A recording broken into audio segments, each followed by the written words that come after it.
Yirmiyahu was a prophet, was a good chaver of mine. Never understood a single word he said, but we helped him to drink his yain. And we always have some mighty fine yain. Singing Simchat Le'olam, Kol HaYiladim now. Simchat to the dogim in the deep blue sea. Simchat to you and me. Yeah. Welcome to the Haftarah Plethora video podcast, where we might not bring joy to the world, but we do talk about prophets like Jeremiah, Isaiah, and Ezekiel. And once again, we're back to the League of Minor Prophets this week. 2 weeks ago, we read from Hosea, and this week, we're reading from Zechariah. I'm Larry Herman, sipping some very fine wine and talking Haftarah to my good chaver, Rick Muller, aka the King of Cannellation. And here are the latest pictures of my granddaughter, Millie Rose, aka Amalia Vered, who's got a great big goofy smile and then gets a goofy face from her father, Aaron. I can see that she's your pride and joy. Yep. But wait a second. That's not a picture of Millie. Who are those guys? Oh, how did that get in there? Those are my camping buddies. We went to the desert for some jeeping. That's why I wasn't around last week for the Haftarah Plethora. I can see your face peeking through behind Larry Harris. Glad you had a good time. Yep, that's Larry Harris. He was with me too, or I was with him. Rick, do you remember? Do I remember what? Good question. But do you think that God remembers? Do I think God remembers what? Right. When we ask if you remember, we're usually talking about something specific. But the name of this week's prophet is Zechariah, which in Hebrew can be read as Zecher or Zechar, Yah, which translates as God remembers. So I guess the question is, what did God remember? Well, I suppose that God remember the people in this context. And I think that you'd be correct. Zechariah lived in the land of Israel during the early days of the return from exile. He was a contemporary of Ezra the scribe and of the prophet Haggai. He was mainly interested in the reestablishment of the priesthood and the temple service. Makes sense, since this week's Haftarah deals with Jerusalem, the site of the temple, the high priest Joshua, and the menorah. All true. And that's the way that we're going to divide up the chanting this week. All of these are things that God remembers and wants to ensure are brought back to the people. In the last 4 verses of chapter 2, when we start, Zechariah explains that God will dwell in the midst of fair Zion, in Judah, in Jerusalem. Then in chapter 3, the angel of God defends the high priest Joshua, even though Joshua was clothed in filthy garments. You know how I like angels. I do, Rick. So the angel explains how the priests must walk in the paths of God and keep his commandments, and that by doing so, they will enable the coming of the Messiah. The phrase, Ki hineni mevi et avdi tzemach, I am about to bring my servant the branch, is perhaps the source of the 15th blessing of the daily Amida, which reads, Et tzemach David avdecha mehera tatzmiach, speedily cause the branch of David to flourish. So we've got the land and the priesthood. What else? More angel. In the beginning of chapter 4, the angel is giving Zechariah an image of the menorah and other furnishings of the temple. But Zechariah doesn't know what's their purpose.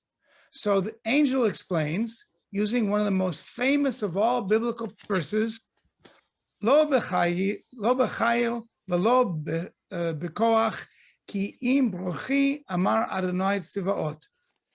Which is not by might and not by power, but by spirit alone shall we all live in peace. The latest version of Debbie Friedman's song, Zichrona Livracha. She wrote a song using that verse. She did indeed. Famous. Or famously, I should say. So what does it mean in this context? The angel is telling Zechariah to tell Zerubbabel, who is the civic authority appointed by the Persians to rule Judah, that the rebuilding of the temple requires obedience to God and God's commandments, and not just might. So if the people came back from the land, the priests resume their duties, and the temple service is restored as commanded. All will be well. That about sums it up, Rick. A pretty happy message all in all. Well, I've got trope news for you too. Not only is the message a good one, but the trope is spectacular. I get to chant two rare trope. The Merchat Kafula in chapter 3, verse 2. And then there's a Pazer, the rarest of them all, though Kafula is pretty rare, in chapter 4, verse 2. Not to mention a bunch of other great trope.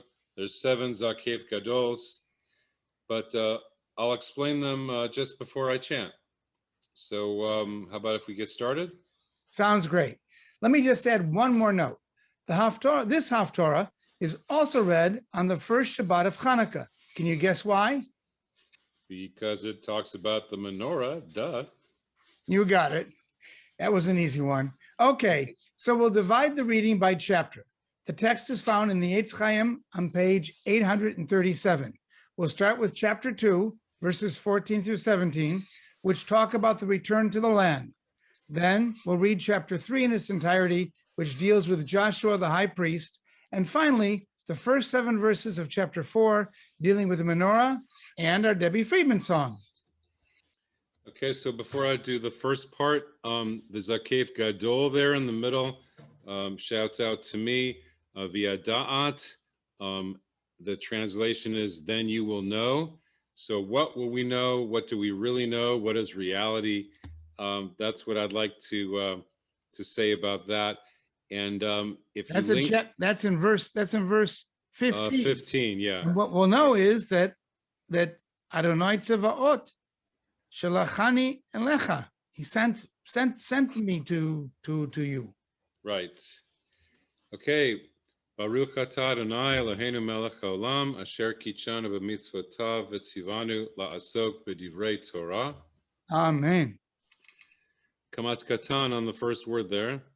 Roni v'simchi batzion ki hineni va v'shachanti v'tochech neum Adonai v'nilvu goyim Rabim el Adonai bayohom hahu v'hayuli le'am v'shachanti v'tochech v'yada'at ki Adonai tzvaot shlachani elayich v'nachal Adonai et Yehuda chelko al admata kodesh Uvachar od birushalayim has kol basar mipnei Adonai ki neor mimon kodsho.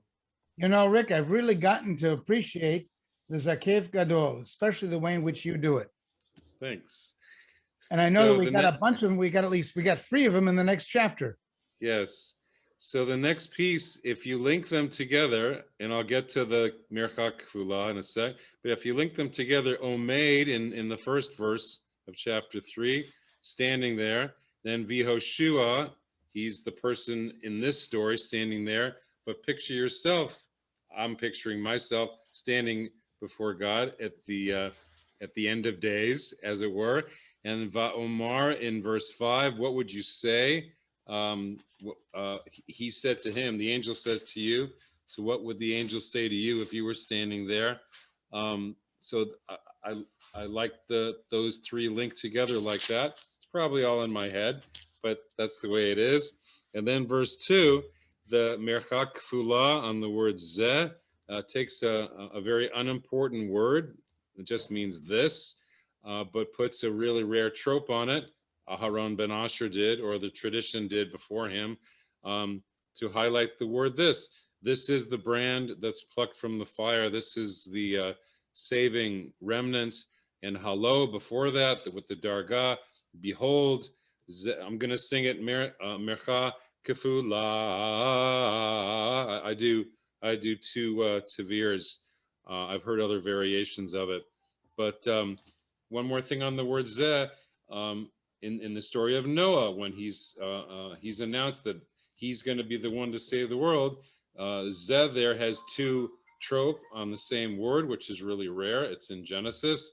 And then when Moses is a baby in the basket and the daughter of Pharaoh finds him, he's a Zeh sitting there in the basket, whether he's crying or not, before or after the angel hit him to make him more pathetic to the Pharaoh's daughter. But it also was taking an unimportant word and making an importance out of it. So here, Zerubbabel or Yehoshua or just any person standing before God in this situation is like, well, we're common. There's nothing to us, but we can have real importance depending on what we do.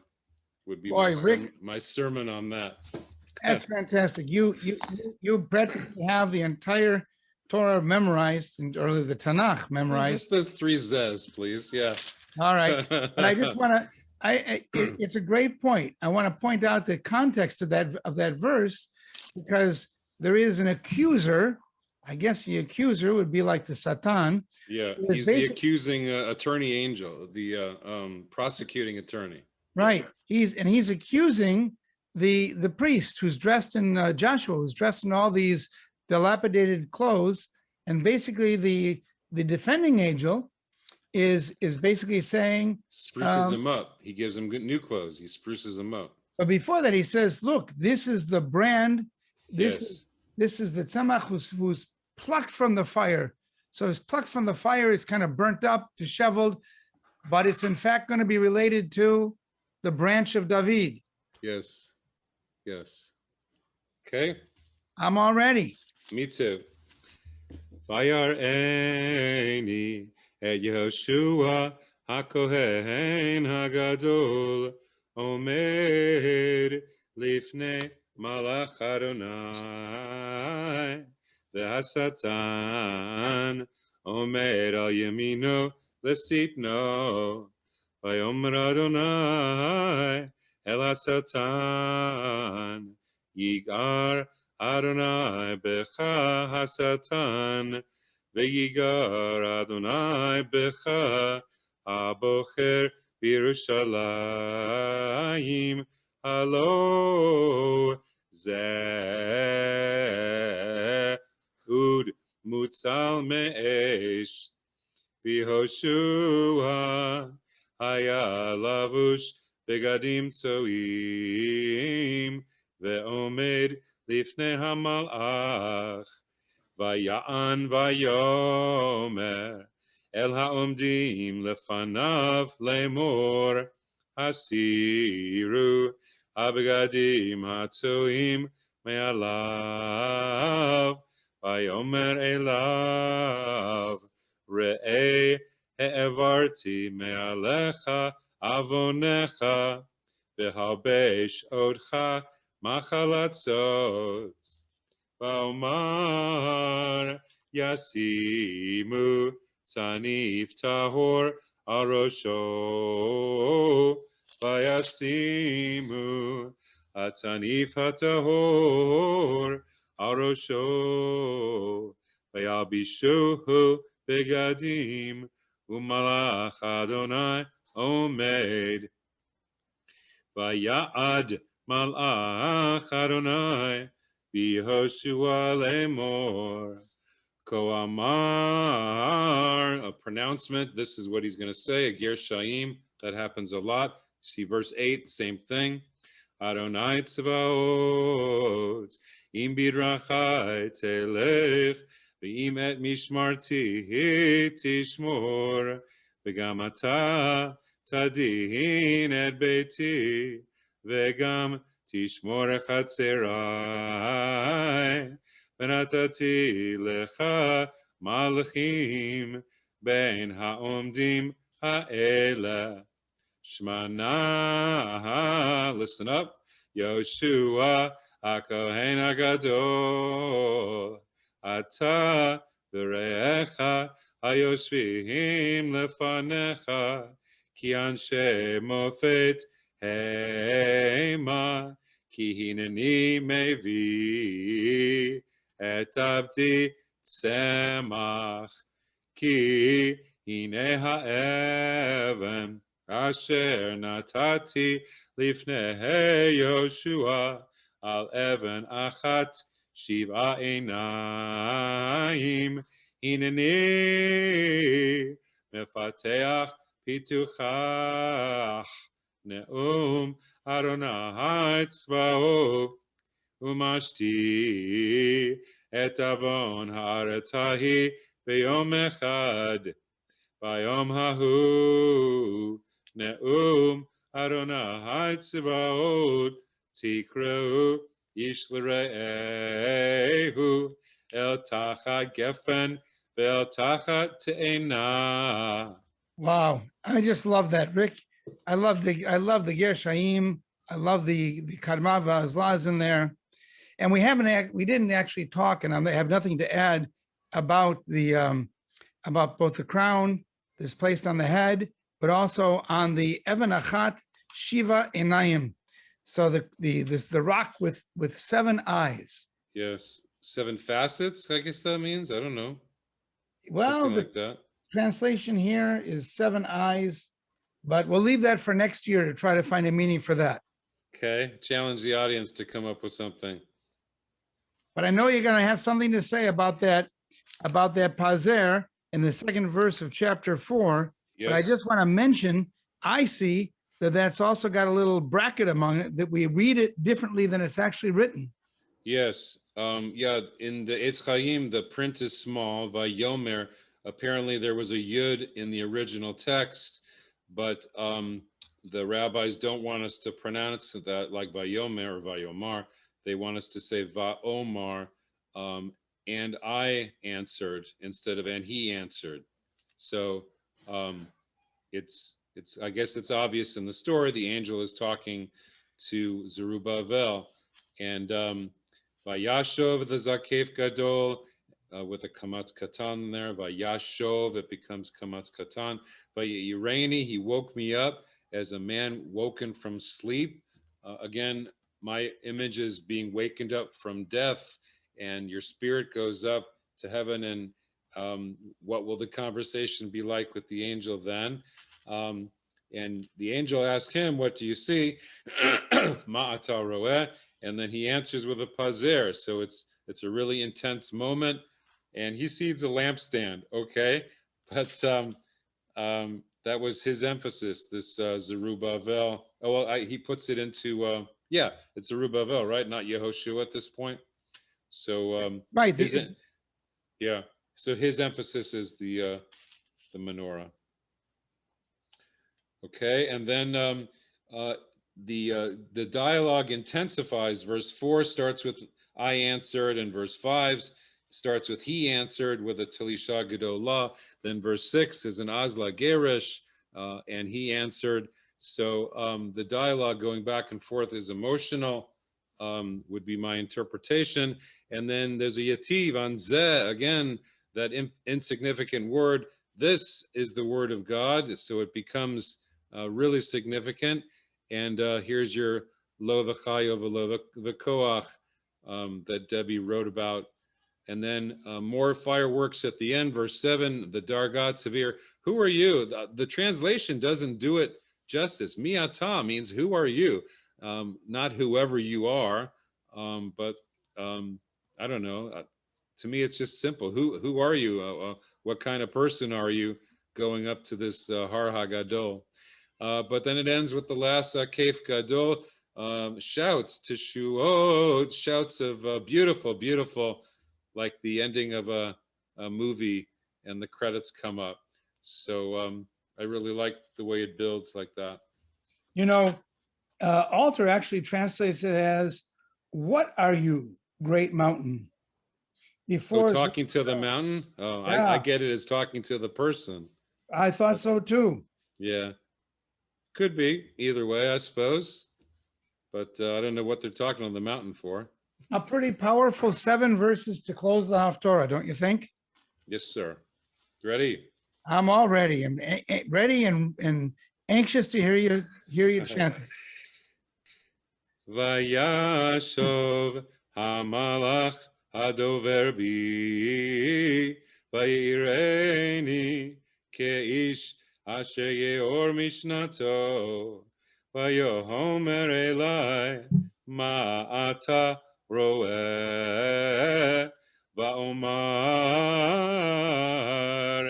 ra'iti v'hinei menorat Zahav kulach, the gold, begulach aroshach, veshiva neroteha aleha, shiva veshiva mutzakot, la nerot asher aroshach, ushnaim zeitim aleha, echad mimin hagula, ve'echad al smolach.